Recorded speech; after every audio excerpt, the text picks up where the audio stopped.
thought I would do is just lay out my story properly for a change, not refer to the productions themselves, just an analysis of the text to show where I think a lot of modern productions go wrong. Basically, it's the assumption that people know the stories for a start, and of course, once you make that assumption, you can't tell the story.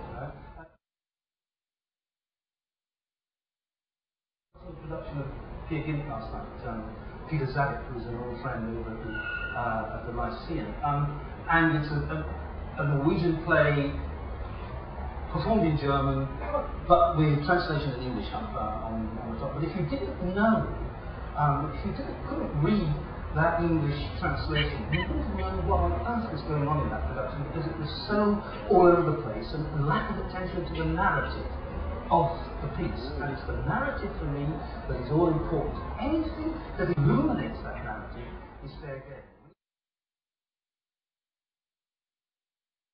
It's the most dynamic Shakespeare film there has been in a long time. It did more than any of those wishy-washy grand status quo films to bring about a new interest in young people in Shakespeare, which is basically what I've tried to do all my life. That you need to ask an audience to stand up and be counted. What you really think. I don't care if you boo, I don't care if I do care if they cheer.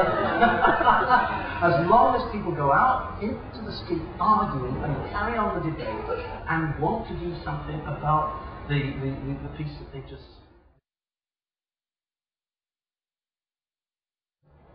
I've been to see an all-female Taming the Shrew at the Globe, the Gentleman Tier playing Trudy, and it was a sort of really chauvinist post-Burton Taylor long, except it was all female. I thought, if we've done this production as with a male-female cast, it would have been booed off the stage, and I thought that the critics were being patronising in saying that it was as good as it was.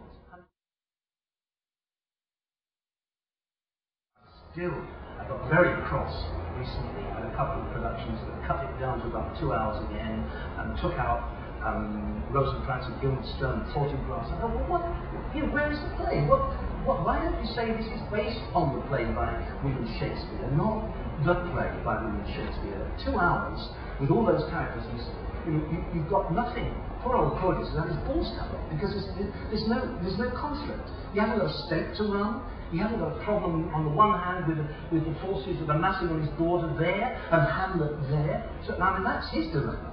And Claudius's dilemma is equally as important as Hamlet's if the play is to work. That's the legacy of the Olivier film. So I got cross about that.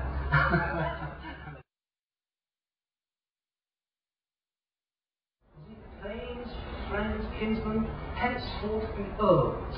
The first that Scotland ever named. The first thing he does is he gets rid of the term Thane, the old Scottish name for the leader of a clan, and makes them earls. The earl?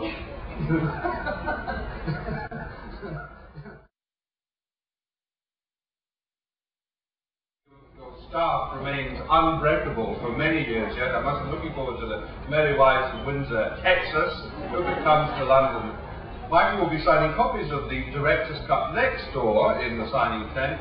So would you please join me in thanking our special guest today, Michael Bogdanov.